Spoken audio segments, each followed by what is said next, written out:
Bonsoir à tous, bienvenue dans votre journal. À la une ce soir, les salariés de Michelin ne décolèrent pas. Ils manifestaient ce matin dans les rues de Joué-le-Tour. Ils envahissaient la rocade cet après-midi. Le bras de fer continue entre les Vibes et la direction. On y revient dans quelques secondes. Objectif, moins de voitures dans 10 ans. À Tours, hier soir, le conseil municipal votait la révision du plan de déplacement urbain. Un conseil municipal agité par ailleurs, passe d'armes entre l'opposante Sophie Oconi et le maire Jean Germain. On y revient dans quelques minutes. Et puis en sport, le TVB rencontre Lyon ce soir. Premier match de la saison pour nos champions de France. Un match qui s'annonce incertain. Konechny et Pinheiro, deux atouts de l'équipe, sont blessés. Ils ne joueront pas ce soir au Palais des Sports. Bonsoir à tous. Leur colère est montée d'un cran cet après-midi. Il y a un peu plus de 2 heures, les salariés de Michelin envahissaient la rocade de Joué-les-Tours, coupant ainsi la circulation sur le périphérique ouest. Les négociations entamées ce matin avec la direction ont donc été suspendues. Les salariés de Michelin qui ont manifesté ce matin à Joué-les-Tours, 1500 selon les syndicats, 850 selon la police.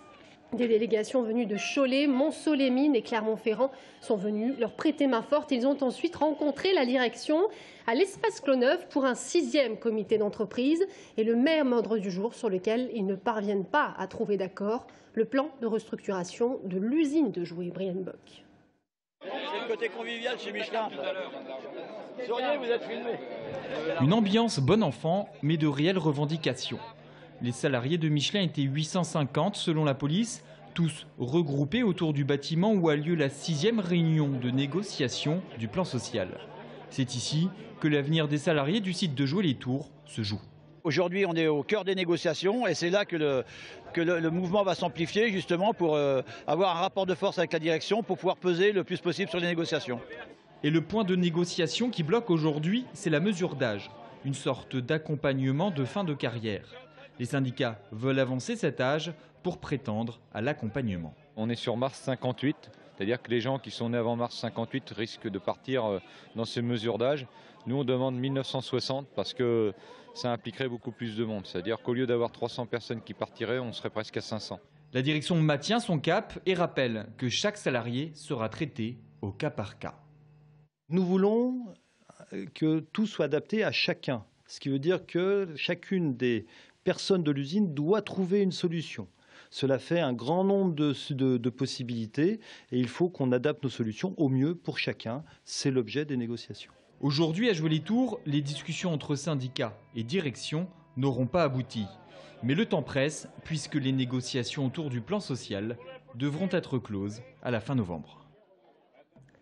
Contre la réforme ferroviaire, les syndicats CGT, CFDT de la SNCF ont lancé un appel à la grève demain, une journée de mobilisation européenne contre la libéralisation du rail.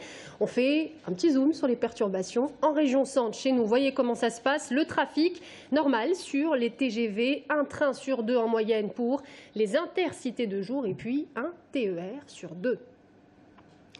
Objectif, moins de voitures dans 10 ans à horizon 2023. À Tours, hier soir, le conseil municipal votait la révision du plan de déplacement urbain. Comment organiser le déplacement des transports à l'avenir? Un enjeu de plus en plus préoccupant pour nos élus. Florent Carrière. Aujourd'hui, au sein de la zone urbaine de Tours, 55% des déplacements se font en voiture. En 2023, ces déplacements ne devront représenter que 47%. Les transports en commun, 13% au lieu de 8% aujourd'hui. Quant au vélo, 9% au lieu de 4%. Ce sont les préconisations du PDU, le plan de déplacement urbain. Un PDU opposable et qui s'impose notamment sur les plans locaux d'urbanisme. Il ne peut y avoir aucune opération d'urbanisme qui ne tienne pas compte des préconisations du PDU. Donc on s'aperçoit que c'est un document qui fixe en fait les règles d'évolution de l'urbanisation aujourd'hui en prenant en compte les besoins de déplacement et en essayant de les traiter d'une façon cohérente. Ainsi, 67 actions sont mises en avant pour réduire la place de la voiture. Développement de l'offre de transport en commun avec la ligne 2 du tram à l'étude, développement de l'intermodalité ou des parcs de stationnement relais à l'entrée de la ville, 50% des nouvelles voiries réservées à la circulation douce, services d'autopartage, transport accessible à tous, une véritable politique du stationnement ou encore l'organisation de l'approvisionnement de l'agglomération. Tout un tas de mesures saluées par les Verts qui notent le recul de l'infrastructure routière dans ce plan, mais qui dénoncent le manque de financement. La réduction des polluants atmosphériques, les effets de ce PDU seront très modestes à l'arrivée. Une baisse de 2% par rapport à un scénario de référence des pollutions, par exemple. On entend parler d'une seconde ligne de tramway, mais elle n'est pas annoncée dans le PDU, elle n'est pas financée. Les réseaux de fil bleu ne sont pas financés non plus. Et donc on aimerait bien savoir quel va être véritablement le montant des sommes engagées. Je trouve creux. Et pour moi, c'est un projet mort-né.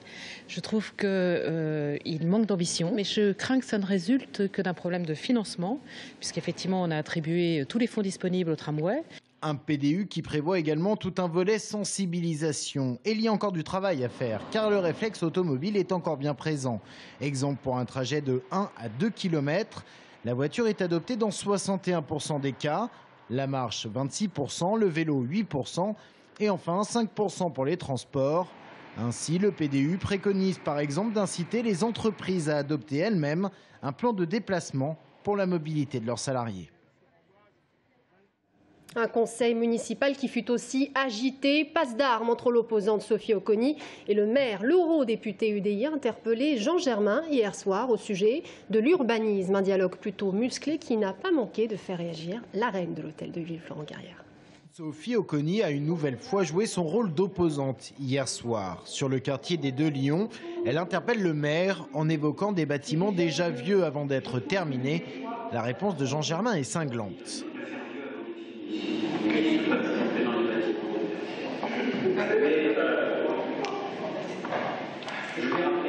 Ces phrases d'humiliation. Rire dans l'Assemblée. Sophie Oconi rebondit une nouvelle fois, cette fois-ci sur le quartier Montconseil, et dénonce des problèmes de stationnement autour du gymnase. Intervention de Jean-Jacques Place, l'adjoint au sport. Vous défendez la jeunesse, Madame Oconi. Dommage que vous soyez à la traîne. Deux interventions quasiment coup sur coup sur l'âge de Sophie Oconi. La concernée demande une nouvelle fois d'en finir avec les provocations et les humiliations. Mais l'urbanisme, excusez-moi, n'est pas forcément votre point fort. Quant au fond, Sophie Oconi ne trouvera pas de soutien du côté de ses collègues de l'opposition. Je suis désolé de contredire notre collègue Oconi, mais c'est bien un des rares quartiers qui a été bien conçu. Et il y a un parking à côté désolé, il y a un parking à côté. Une nouvelle fois, rire dans l'assistance, voire même moquerie. Ambiance de cours d'école hier soir au conseil municipal de Tours. Et puis Pascal Ménage, le conseiller municipal UMP, nous rejoint sur ce plateau. Il est l'invité de la rédaction ce soir. Et puis on vient de l'apprendre, mariage chinois, l'audience prévue initialement demain, qui conteste le licenciement de Lisanne et renvoyer l'ancienne collaboratrice de Jean Germain dans l'affaire des mariages chinois, vient tout juste de nommer officiellement Guillaume Bardon, son nouvel avocat, qui devra prendre connaissance du dossier. Qui sera le meilleur boulanger de France? Il se cache peut-être parmi les 6 candidats qui ont représenté la région Centre aujourd'hui. Une compétition régionale qui se jouait à jouer les tours entre les murs du CFA de la Chambre de métier. Entre viennoiserie, pains spéciaux et création, les candidats étaient très concentrés ce matin. Aurélie Renaud. Durant 7 heures, ils vont confectionner croissants, brioches, pain de campagne et baguettes traditionnelles.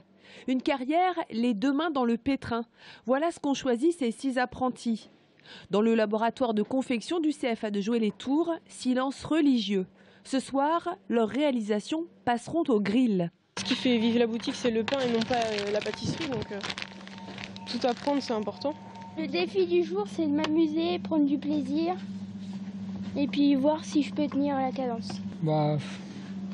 Faut aller vite dès le départ. Que tout s'enchaîne correctement. Et ça s'enchaîne bien? Ouais, ça va à peu près. Ces boulangers-là sont pressés de finir à temps pour présenter leur travail au jury et de devenir artisans. Grâce aux nouvelles technologies qui permettent de réguler la fermentation de la pâte, les boulangers peuvent organiser leur travail et se lever un peu moins tôt. Mais le métier de boulanger reste avant tout une vocation. Quelques-uns se font une idée un petit peu artificielle du métier, c'est devant l'établi ou devant le pétrin qu'on voit le boulanger ou qu'on reconnaît la véritable motivation. Mais voilà, nous ne sommes pas en manque de jeunes qui ont la volonté de commencer dans ce métier. Voilà. Ainsi, cette année, la formation boulangerie-pâtisserie affiche complet. Ce soir, l'un des apprentis sera élu meilleur élève boulanger de la région. Il ou elle participera à la grande finale nationale dans quelques semaines à Vesoul. Et on passe au sport. En basket, les Blésois sont de retour à la maison. Une équipe toute neuve puisque le coach a changé. 7 joueurs sur 10 au total. Ce soir, la Déalbois va jouer collectif. Elle va devoir jouer collectif. Elle affronte Ruel au Palais des Sports. Le TVB rencontre Lyon, le premier match de la saison pour nos champions de France. Et un match qui s'annonce incertain. Konechny et Pinheiro, 2 atouts de l'équipe, sont blessés. Ils ne joueront pas ce soir au Palais des Sports face à une équipe tout juste promise en Liga. Bastien Mathieu. C'est le grand jour pour le TVB. Plus de 5 mois après la finale remportée face à Paris, le Palais des Sports va de nouveau pouvoir vibrer ce soir. Une rentrée pleine d'émotions, mêlant à la fois excitation et appréhension. On a envie de voir qu'est-ce que l'équipe, malgré les peu d'entraînement qu'on a, peut donner dans un match officiel. Parce que Lyon, c'est une équipe qui est très très costaud.